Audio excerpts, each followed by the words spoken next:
Hello, everyone, and welcome to the very first Kobolds and Catacombs reveal stream. I am Brian Kibler, and I am joined by Peter Whalen. For those of you who don't know Peter, tell us a little bit about what you do on the Hearthstone team. Sure. So I'm one of the initial designers on the Hearthstone team. So we work on designing the cards and the flavor for the set before it gets handed off to Final Design, who does a lot of the balance for the set.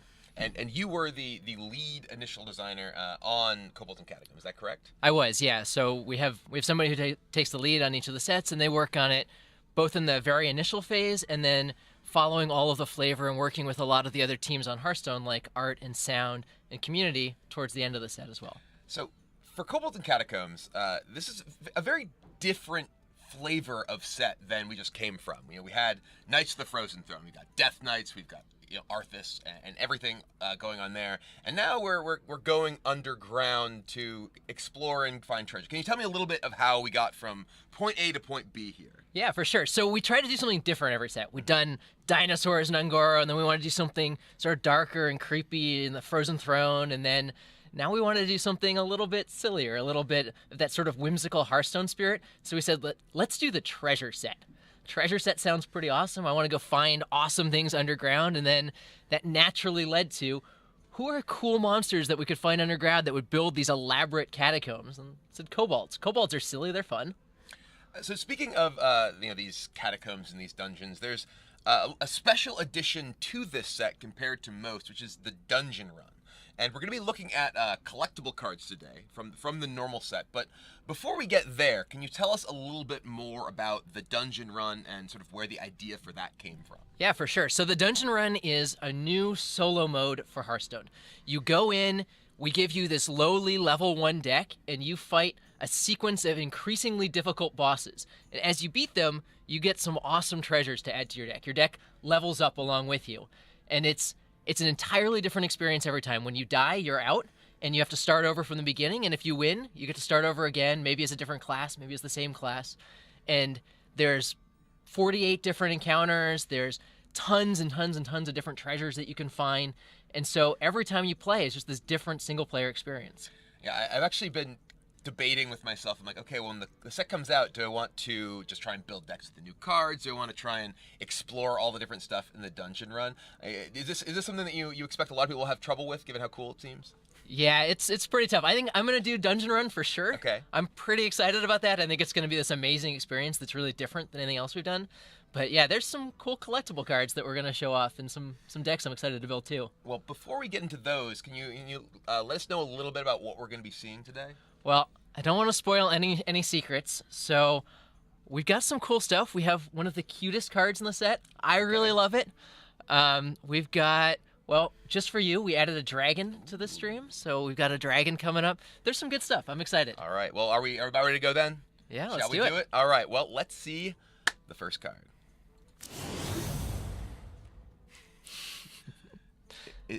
Feral Gibberer.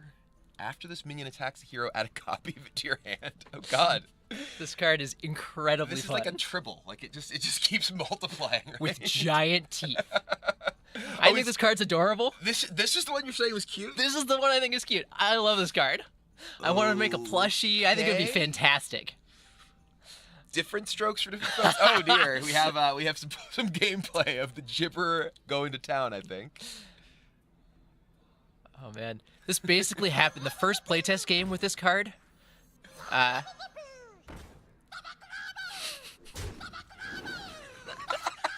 it adorable? I don't even know what that sound it's making is. It's gibbering. It's I'm actually pretty excited to try this with Hobgoblin in Wild. Yeah, that sounds pretty fun. You just have unlimited 3/3s for one, essentially. Basically, just keep yeah. attacking, getting your opponent, okay. Oh man, yeah, the first time we played this, it got a little bit out of control, and so I had basically a board full of these and also my hand full of them, and I couldn't figure out how to get rid of them. It's like, oh no, what have I done to myself? What have I done? My hand is just gibberers. It was pretty fun. So then we kept it. All right. So how did that design come about? Like, what was the sort of thought process going into that particular one? So this one's actually top down. So we had a fantasy that we wanted to capture, and then we put a card into it. We wanted this creature that there's all sorts of them in the dungeon, and they, you're in the dungeon and you're just getting swarmed by these little creatures. What is that creature that's swarming you? And it says, all right, it's got to have a way to multiply, but we can't make it just multiply all the time too aggressively. So, because we want it to be small and sort of capture that vibe of these little guys that are biting you and crawling all over. So we said, all right, if it attacks the enemy hero, then you can get more of them, and then they multiply very, very fast. All right, yeah. I mean, as we saw right there. Oh, and here we see. Oh yeah, these are some of the early concept concepts. art. Oh, nice. Yeah, this character's totally unique, so we had to experiment with a whole bunch of different stuff. The artist was awesome and obliged us with. It's always really cool getting a chance to see the process that goes into, not only the cards themselves, but the art behind them. How this guy actually ended up being, as you said, the most adorable card in the set, I guess. I think it's adorable. I love this card. Giant teeth. He's definitely... He's unique. He is. He's a character. Except that you get 14 of them or whatever. Yeah, he's not very unique. There's a lot of that there. They multiply quickly, so... Yes. All right, well, shall we move into the next one? Yeah, let's see what the next one is. All right, card number 2. Whoa. This is a rogue secret. This is a rogue secret. Okay. Interesting. When a minion attacks your hero, instead it attacks one of its neighbors. I get the sudden betrayal part, thematically. Yeah. I like that. So it's betrayal. Okay, well, first of all, rogue secrets. What's up with that? So we wanted to capture the fantasy for each of the classes in the set. We said, all right, if you're in the dungeon crawl, what do classes do? Well, you have the warriors, and they're these huge armored brutes. You've got mages, and they have powerful spells. And rogues are sneaky. They're tricky. And how do we capture sneaky and tricky in Hearthstone? We said, well, I guess secrets make a lot of sense. Yeah, a lot of people have actually wondered why rogues sort of weren't one of the secret classes to start with. Sure. Rogues, they're tricky, they're sneaky. It seems like they ought to have secrets. So, this makes a lot of sense to me. Yeah. It's just interesting that it's happening right now. Yeah, sure. So in the beginning, secrets were in Rogue. Okay. It was actually one of the original secret classes, but Rogues already had a lot of stuff going on in Classic. They had combo, they had a lot of cool, interesting cards that interacted. And some of the other classes, like Paladin in particular, they don't have a special keyword that's just for them. Sure. So they shifted secrets into Paladin so that there was a lot more going on. It sort of balanced out the class a little more. And now lots of classes have different stuff going on, and so we're going to try out secrets in Rogue. Are Rogue secrets something we can expect to see more of? Definitely there's going to be more in this expansion, because if there's just one secret, it's pretty boring. It's not very secretive, no. But going forward, the plan is to not do them, at least not for the next set, and then we'll kind of figure it out going forward. One of the nice things about having the Standard and Wild split is that we can keep Standard, just 3 classes have secrets. If you're a player that doesn't like to see secrets all the time, then we can keep it restricted.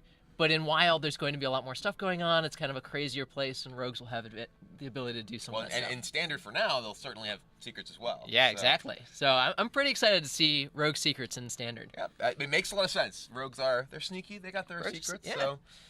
And they betray people, I guess. Well, I mean, this is very like I guess we're gonna see. Oh yeah. Oh, either one of these betraying the other would be kind of a disaster if you look at it. I think this is gonna end pretty well for our Rogue. This is one of those places where you just don't attack. It's like, what could this be? You fool! Oh, there's the animation of the Rogue secret. That's sort of daggers. That's cool. I think it's awesome. Poor Arthas, betrayed by his own gastropod. It's tough. Poor gastropod, slain by a giant Lich King. I mean, that's kind of a gastropod's place in the world. Hopefully, is to take down somebody else's minion. That's what you aspire to when you're a gastropod, I think. At least as far as I can tell. Yeah. So, like you said, there's got to be more secrets in order for the secrets to not, to be at all secret. Yeah, that was one of the important things for this. So there's 3 rogue secrets in Kobolds and Catacombs, and we wanted to make sure that you played around them differently, so that there was some interesting gameplay with them. One of the other things we really wanted to capture with rogue secrets is that they're all timing based. At the right moment, these secrets are fantastic, and so you need to take advantage of that. And rogues in general tend to be trickier, and very much you have to plan out your moves, and so the rogue secrets play into that. So that one's particularly interesting because the opponent needs to play around several things. It's like not only do I attack, what do I attack, but it's how do I position my minions before I attack. Because if, for instance, you play a small minion between those two and then attack, Yep. it really throws things off entirely. Yeah, exactly. And as the rogue, you get some ability to control that too, right? Which minions do you kill? How do you set up a board like that? All right. Which is pretty interesting. Well, shall we go on to the next card then? Yeah, let's see. Let's see what we got. Ooh, it is another rogue secret. It is. Cheat Death. When a friendly minion dies, return it to your hand. It costs 2 less. Ooh. So this is kind of like a getaway Kodo, except more powerful, but it costs 2 mana. Right, exactly. It's like a getaway Shadow Step in some sense. Okay. Interesting. And there's lots of rogue cards that combine obviously very well with Shadow Step because there's a lot of decks to play Shadow Steps. Right, for sure. And I mean, you're not playing Silverhand Recruits in your rogue deck, right? So you have fewer of those sort of misses that a Paladin might have. Yeah, it's interesting too because there's also with both Cheat Death and Shadow Step around. When you're playing against Shadow Step, you want to kill their minion that you don't want to return to their hand. Right. When you're playing against Cheat Death, you want to avoid killing the minion that you don't want to return to their hand. Yeah, exactly. So it can really be kind of a caught between a rock and a hard place kind of thing playing against this For sure. Shadow Step as well. Yep, exactly. One of the things that when we showed rogue secrets to other players for the first time, internally, they said, wow, it looks like rogues are just stealing a secret from every other class and then tweaking it a little bit. We have Misdirection is Sudden Betrayal. That's what they stole from Hunters, and they stole Getaway Kodos, and then, They steal... I hope they didn't steal Ice Block. Well, we'll see what Actually, we'll see what they borrow from me. all right. It's not going to be our next card. It's not going to be our next card. We got to keep some rogue secrets for the rest of the reveal season. I imagine. Right, exactly. All right. Well, we do have another card coming up. We do, and this one's special just for you, Brian. Is it? Oh, I see dragons. There are some dragons. Oh, it's a priest dragon even. If you're holding a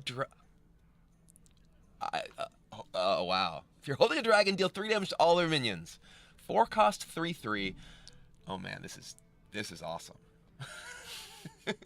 So I'm actually just like I'm stunned. I'm in shock here because one of the things about dragon decks in Hearthstone right now, you do have very few options at the moment. There was a rotation of a lot of the older dragon cards from Blackrock Mountain and such, and this is a very good defensive tool. A lot of the dragon decks that exist right now, they're basically just like aggressive decks that have to push in the board because they don't necessarily have great ways to come back until Dragonfire Potion itself.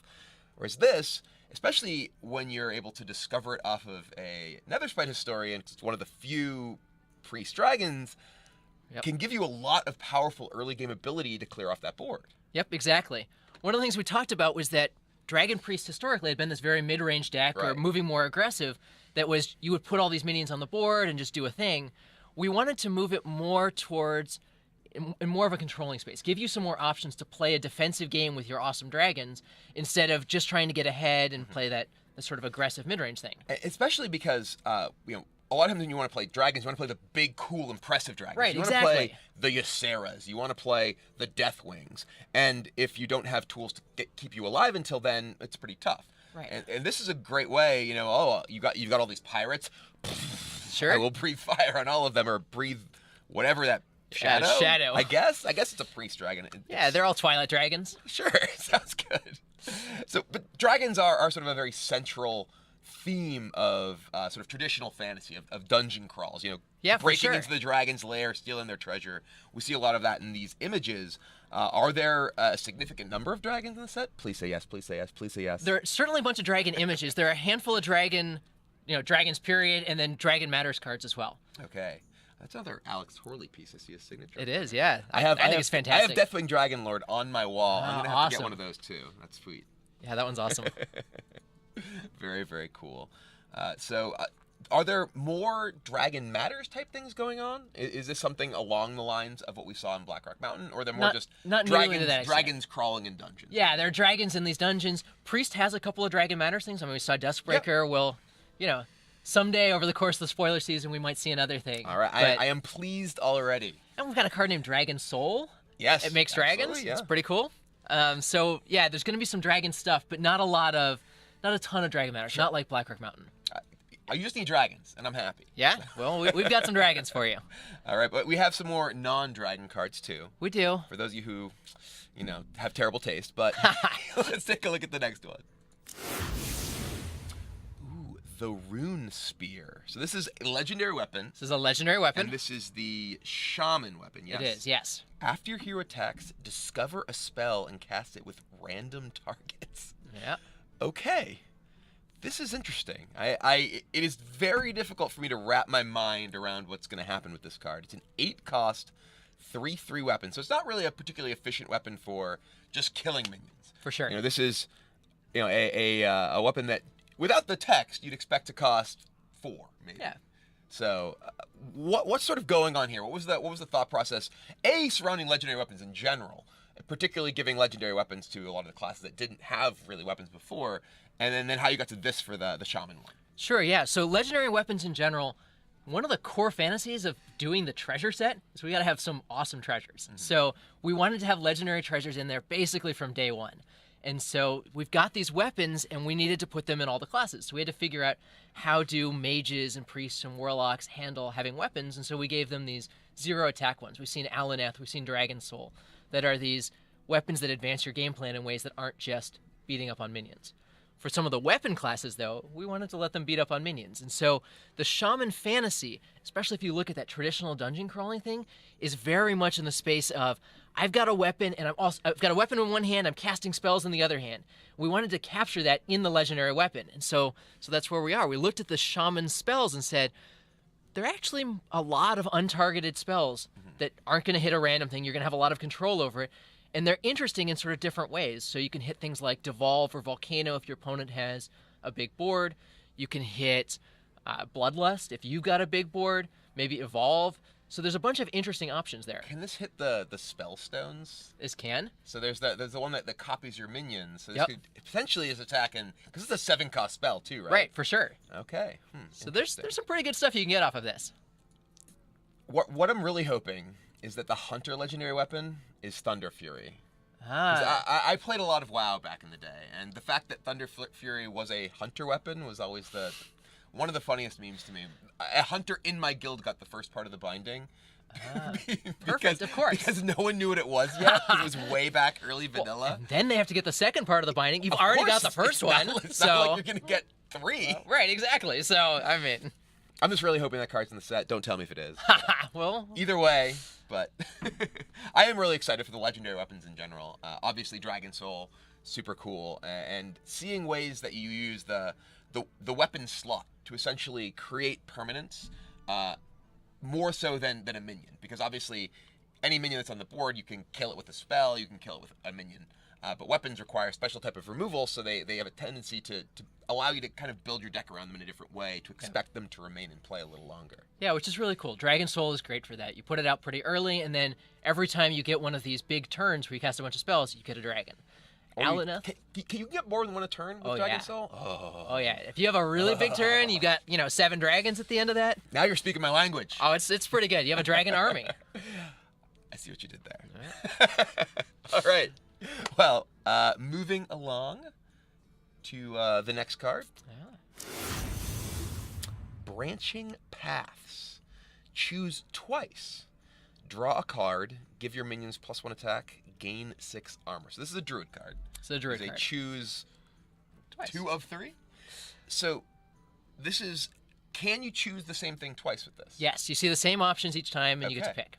So this is, you get, I guess we're going to here we're going to see it. Oh, look at this tremendous army. Oh, they're going to be pretty good.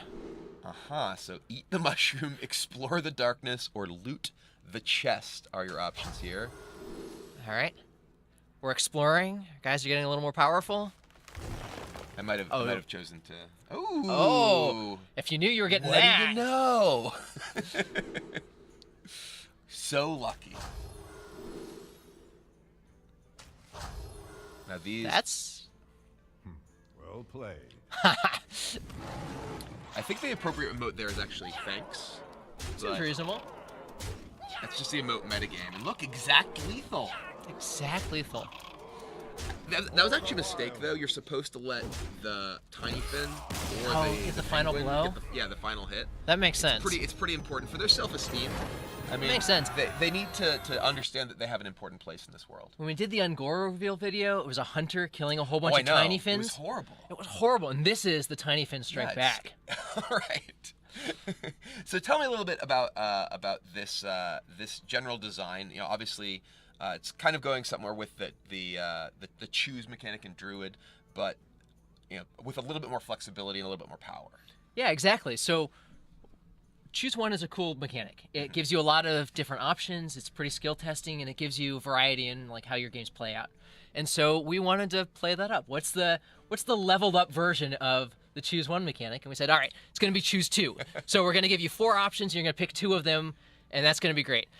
But we found 4 options. They were okay, but it was weird that you didn't get to pick the same one twice, and people weren't sure what was going to happen. So we cut down to just 3 options. And we said, okay, you can pick the same one twice. And that's a lot more opportunities for different choices that you can make. There's a lot of different ways this card can play out. We're pretty excited about it. So is this sort of a new thing we'll be seeing more of in Druid? Are there more choose twice cards in the set? There are not more choose twice cards in the set. This is the only one you get to choose between what direction you want to take your adventure. Well, if the audience at BlizzCon has anything to say about it, it is in fact certain death, I believe is what we're choosing. I've heard that, yeah.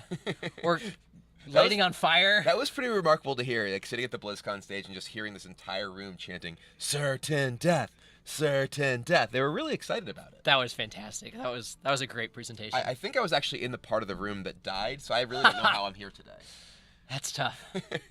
Crushing walls is devastating. There's lots of interesting stuff, that we saw both there with the presentation. Is there more sort of cards that will play off of that theme of having to choose the right path in the dungeon kind of thing?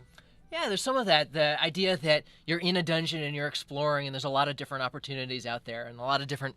Sometimes it goes well, and sometimes it goes less well. And how many times, are we going to see the treasure hoard and the certain death? And what if we choose a treasure hoard? We still don't even know what would have been back there. That's true. There were some pretty good stuff out there. We'll never know. Well, I mean, eventually you'll see all the cards. True, but I mean, we won't necessarily know if that was what was behind the door that said treasure hoard. That's true. You can ask Ben. I don't think he'd tell me. I don't think so either. Got to keep the secret. Got to keep the secrets. All right. Well, anyway, we're not going to keep the next card secret for much longer, though. That's true. So let's take a look. Oh, this is. All right. Oh, this is something going on here. I see a new card. Whoa. Level up. Give your Silverhand recruits +2/+2 and taunt. And taunt. So this is basically. Oh my god. It's Quartermaster it is for Quartermaster, a new world. Yeah, it is Quartermaster. Yeah, that's the appropriate remote. Yeah. That is the appropriate remote right there. Level up. Give your Silverhand recruits +2/+2 and taunt. So, obviously in Paladin, a lot of cards we have seen, like Quartermaster, which you just talked about, as well as like Lightfuge Stegodon. Yep. They care about the Silverhand recruits. That's one of the things that Paladin does. This is obviously a pretty comparable thing to the Quartermaster itself, but doesn't have the body attached. Yep. Also, just the level up as a thing is obviously a pretty core element of the traditional fantasy roleplay here. Yeah, we definitely wanted to have a card in the set named Level Up. Yeah. And it's got, you saw the animation for it. It's got the sort of traditional World of Warcraft thing, and the sound it's awesome. So if we're gonna have something leveling up, makes sense. Silverhand recruits, they're gonna get a little bit better. And Silverhand recruits in Wild are actually very powerful. For sure. This is something along the lines of Quartermaster that in a lot of matchups will actually be better because you care more about being able to defend yourself against, say, an aggressive deck than you do about just having an additional body on the board. Yeah, for sure. And you've got Lost in the Jungle, which is great for making Silverhand recruits. You've got the Drywhisker Jailer, so you're going to have Silverhand recruits in your hand, so you actually get to pick when you play them out. So you have some control over who's leveling up. Yeah, and I like the fact that the jailer was actually in the hand, and they're just don't exactly. forget I exist. Don't forget I exist. I'm important too. when you think about this card, think about this card too. Yeah, exactly. You got Vine Cleaver. Vine Cleaver can make you some Silverhand recruits. Yeah, definitely a direction that you can take Paladin. We've seen, like I said, in the wild version, that with enough of these buffing effects, the deck can be very powerful, and those Silverhand recruits can get super scary. Yeah, for sure. And now they've got taunt, so you can play a little bit more defensively, and it's good against other mid-range or aggressive decks. But also, if you just have a board full of Silverhand recruits like we just saw there, they don't need taunt, because just kind of smashing your opponent in the face. Yeah, for sure. Usually, very often when you played Quartermaster, you just played Quartermaster, and then your opponent pretty much instantly died. That's true. Although, if you have that, what's Duskbringer? Yeah, we'll for get sure. all those off Clear the board. all the Silverhand recruits. Yep. That's my dragon breathing sound. It's pretty bad right now because I'm kind of sick. I could do better if I didn't have a cough right now. All right. I'd be able to spew fire instead of cough. Or shadow, whatever. shadow breath. Yeah, whatever he's got. Exactly. Yep, for sure. All right. Well, I think we have a couple of more cards, right? There's two more left, maybe. Okay. Like that? All right. All right. Well, dun. It's pretty well timed. Lesser Mithril Spellstone. Summon 1/5/5 Mithril Golem. This is a warrior card. This is a warrior card. It's the warrior spellstone. It's always kind of hard for me to tell because I'm colorblind. So Yep. the frame around them, I'm like, that kind of looks like the pattern I'm used to seeing on Shield Block. And the art's very. This is a It is warrior, warrior, very yeah. physical. Well, it also says equip a weapon to upgrade. That's so true. I could have, even if the Sure. rest of it was gone. Sure, it I could be think hunter. could Hunters have some weapons. noodle that Shaman have some together, weapons. so- But yeah. Okay, so the Spellstones. Yeah. These are a new sort of overall card type in the set. Is there one for each class? Yep, there's one in each class. Okay. We saw a couple of them before, revealed at BlizzCon. And these are cards that they upgrade if you hit a certain effect, a certain threshold, whatever. Yep. For this one specifically, equipping a weapon. And you have to do this while the card is in your hand, Yep. correct? So if this is in your hand and you play a weapon, it upgrades Yep. to the next level. And I imagine we probably have the other levels available to us. Yep. Ta-da! So it will upgrade to summon 2/2 Mithril Golems. And then, once again, if you play an additional weapon while this is in your hand, it will again upgrade to... I figured that one out. That's good. Summon 3/5/5 Mithril Golems. So, It's a pretty good board for 7 mana. yeah, 7 mana. And we see the overall progression there. Oh, nice. Of Lesser Mithril Spellstone into Mithril Spellstone into Greater Mithril Spellstone. So, I mean, obviously the level 1 version of a lot of these cards is not terribly impressive. Yep. But if you do level them up even once, 2/5/5 for 7, that's pretty solid. It's not an immediate impact that necessarily is going to dominate the game, but at 3/5/5s, that's really powerful. That's pretty good.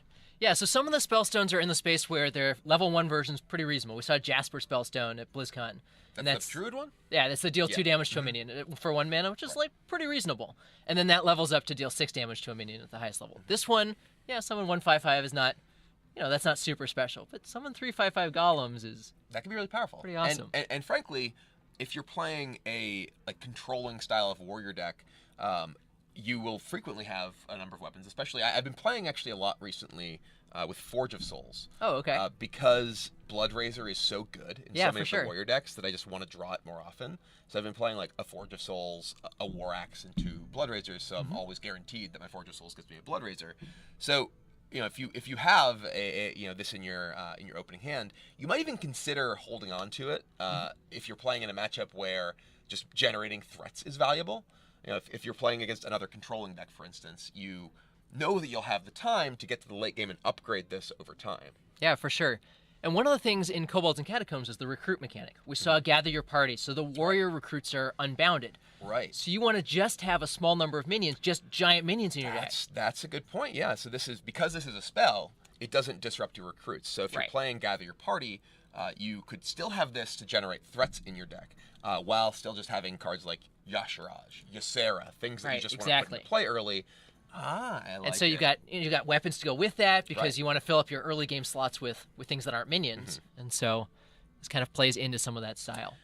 And so, what was the sort of overall thought process behind spellstones in general? Like, how did you get to we want to have these cards that level up in your hand? Yeah, so part of it was the treasure fantasy. We want to have cards that level up. Part of what's awesome about treasures, it makes you more powerful. If you play these fantasy role-playing games like World of Warcraft, it's leveling up, and that sense of progression is awesome. And we wanted to look at how we could do a quest type mechanic that was smaller. We did the quests in Angoro, and they were this huge deal. They were legendaries. The rewards were incredible, super powerful stuff. And so we wanted to do the sort of smaller version. They're a little bit easier to trigger, a lot easier to trigger. Play a weapon is way easier than, play a bunch of taunt minions. Right, exactly. But at the end, you didn't get something that completely overwhelmed your opponent. You did something very powerful that might win you the game, but it wasn't, now the game is over, I'm going to just let my win condition snowball from here. So we wanted to get something that's kind of in that middle space. But still, like quests, they inform your deck building. You For think, sure. Okay, well, maybe if I'm going to be playing with this card in my deck, maybe I consider playing Forge of Souls to ensure that I draw more weapons, or just play more weapons in my deck. Right. Yeah, exactly. Maybe if you're playing the Jasper Spellstone, you're going to play a little bit more armor gain. Maybe you'll add Branching Paths to your deck to get a couple of armor gain triggers. That does that. Yeah. So that works together pretty nicely. And so they push your deck not in the sense of I'm going to build my whole deck around this card, but more in the sense of this encourages me to go in a particular direction. And that's often exactly the kind of design that I particularly enjoy. Like one of my favorite cards in Hearthstone right now is Curator. Sure, yeah. It's a card that you're like, okay, well, can I fit a dragon in this deck? My answer is always yes. Of course. But it also encourages other people who otherwise might not put dragons in their deck to put dragons in their deck. So I think it's doing good work. Right, exactly. It's encouraging dragons out there, but Yeah. it's pretty interesting figuring out how you're going to take advantage of it. It's like, okay, do I want to play a Kobold Oracle in my deck Right, because exactly. I have a copy of the Curator? So cards that just give you a little bit of a handhold of like, hey, maybe you want to consider playing a little bit more of this to make me better, I think are really interesting, because they're not the super, okay, you build your entire deck this way, but they reward you for finding things like Cobalt Scalebane, for instance, was a card a lot of players slept on early in the recent metagame, but now we see a lot of it, especially in decks with the Curator. Yeah, for sure. I think that's a pretty interesting thing that Spellstones do. And they're also pretty interesting to play out in the individual games, because there's a question of how long do you want to save it? You've got your Spellstone, it's going to summon 2 5/5s, you don't have anything else you're doing. Well, I could play this weapon and Yeah. get another 5. And that's the sort of thing that, especially when I'm streaming, always it's like, ooh, but I could play 3 more spells before my Yogg. I could play Exactly, another weapon before my exactly. Spellstone. And It so- could be even bigger. And that's both fun to do and also pretty skill testing. It's interesting, like when do you play your Spellstone at the medium level or at the low level instead of waiting all the way to the high level? Right. Well, I'm definitely interested to see what the other Spellstones are, but we have, I believe, one more card to show today. So let's see it. Ooh, this is a legendary. Dun dun dun dun dun. It's the Hunter Legendary. All right. Wait, Hunters? I thought the Hunter Legendary was Savannah Highmane. So, This is no, another it's- Hunter oh, okay, Legendary. it's another. Well, and this okay. helps out your Highmanes. It does. So, Kathrena Whisperwisp? Katharina Winterwisp. All right, you know it. I don't. So, Battle Cry and Death Rattle, recruit a beast. Wow. Okay. So let's see her in action. All right. Where's my...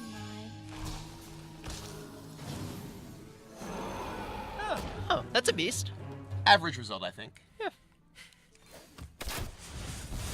What did she say when she came into play? Where's my pet?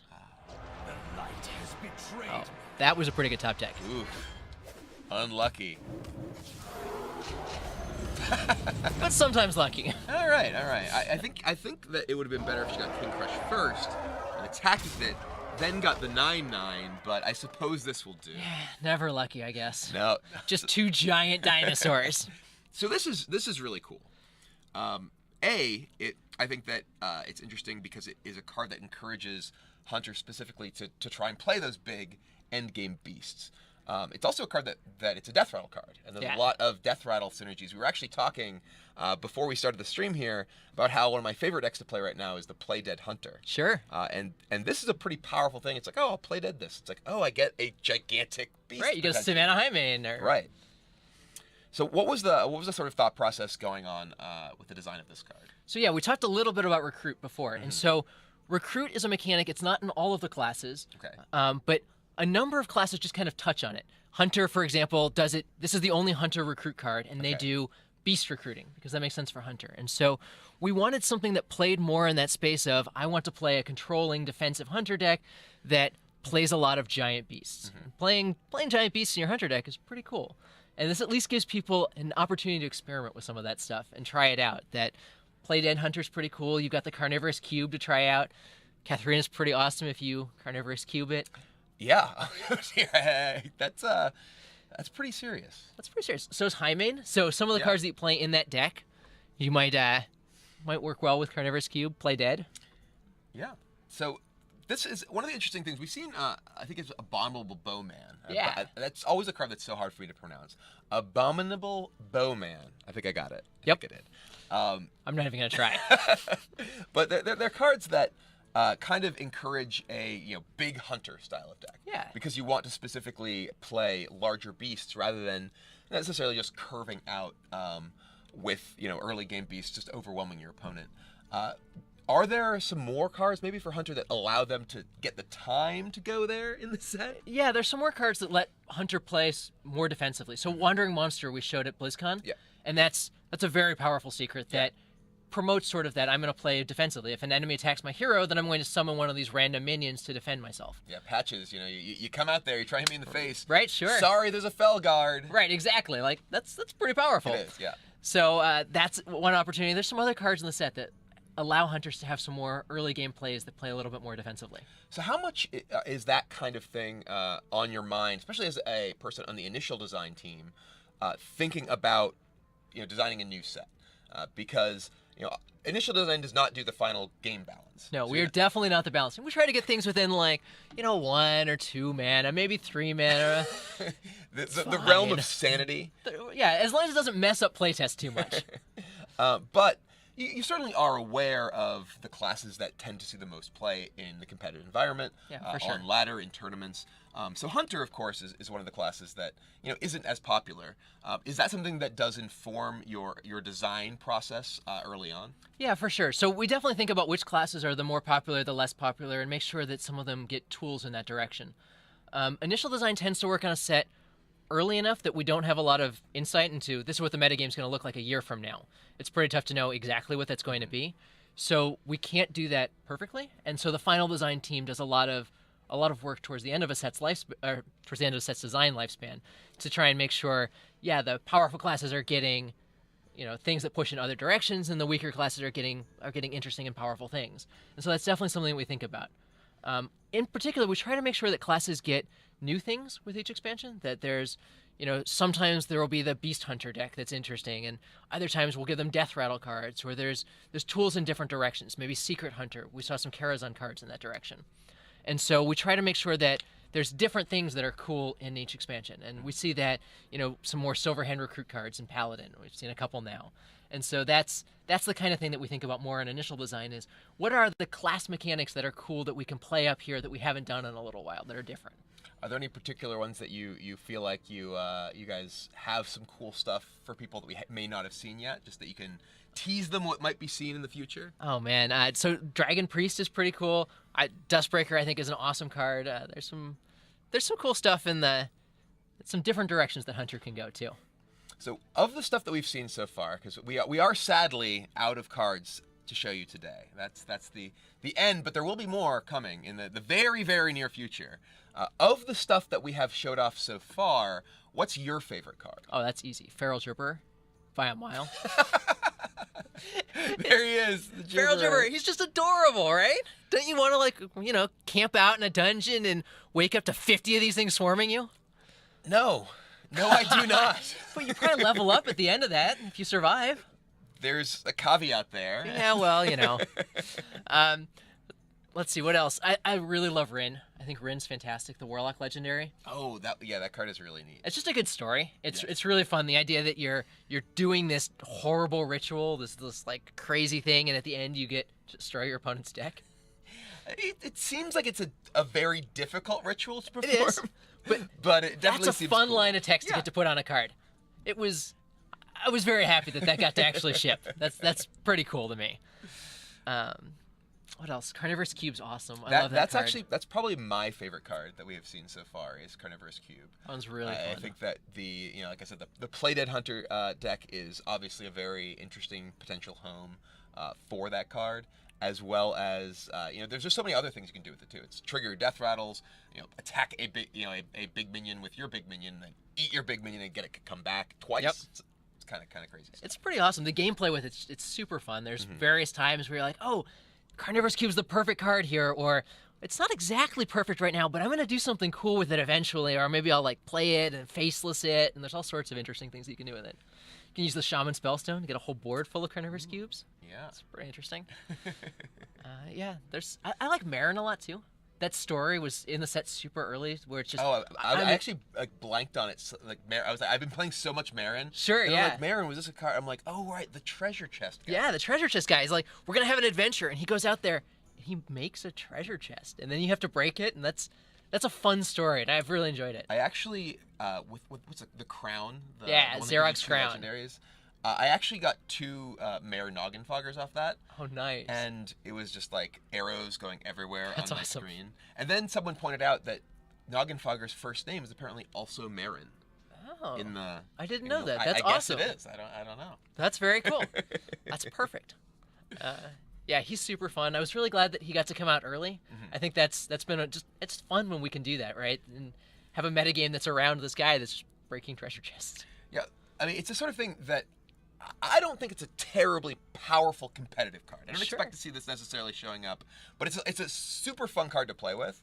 I've been playing it in basically every deck since it came out, even if it makes absolutely no sense. Sure, and he just makes awesome stories in games, right? Like, oh yeah, this is the one, I got Toland's Goblet, and I drew Shadow Step. And now I've got 9 Shadow Steps in my hand, and who knows what I'm going to do with that. Yeah, I actually filled my hand with Netherspite Historians once, that sounds pretty had fun. no dragon. I put my So hand was full, so I sad. burned the next card. But then I got a lot of dragons off. All right, that's good. Yeah, it just creates awesome stories every time. I really love that card. Do you have any particular stories around any of the cards we saw today, as far as the design, like anything that was like really weird getting to the point that we were sort of finally at? Oh man, we've talked about a bunch of like how cards ended up places. Branching Paths evolved a lot as design went on, trying to figure out exactly how many effects and which effects they should be too. We try to make a Treant on there. Gain a Mana Crystal was on there at some point. There's a bunch of different things that Branching Paths has done because there's so many different possibilities, and so that was pretty interesting. Playing Feral Gerber and filling up my board in hand, that was pretty fun. The first time you play a card, sometimes you don't really understand the right way to do it. I kind of want to see the Feral Gibberer in action again. Can we do Sure, that? yeah. Is that something that's possible? All right. For those of you who may have come in late and missed this guy, I mostly just want to hear him attack again. Yeah, listen to him and come into play too.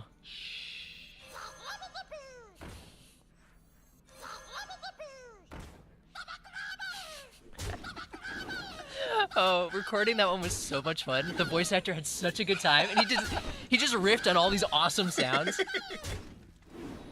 Oh man. Yeah, all of the backup takes for this are also fantastic. Feral Gerber, near and dear to my heart.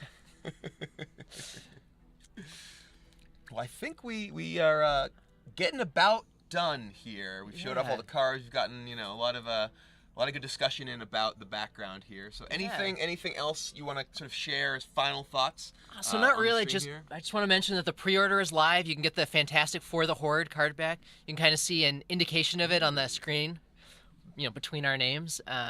The expansion will release in December. We're super excited about that. There's a bunch of reveals coming up the next couple weeks. There's an awesome calendar that the community teams put up on our website. I'm really excited about. And maybe even more importantly, Brian's going to continue streaming right after this, so stay tuned. He's going to make all kinds of awesome decks, and I'm excited for it. I will probably be playing a little bit more with Marin. Oh, fantastic. Getting some treasure. Get some awesome treasure. I'm excited. Well, anyway, thank you very much, Peter. Yeah, thank for, you so much for joining talking us. today. I am super excited for Kobolds and Catacombs. You said it comes out next month. Yes, correct? it'll come out in December. All right. Well, thank you everyone for tuning in. Like Peter said, if you want to hang out and watch my stream after this, don't go anywhere. I'll be hosting the channel right here. And thank you guys very much for watching. And hope you're as excited for Kobolds and Catacombs as we are. Yeah, thank you, everyone.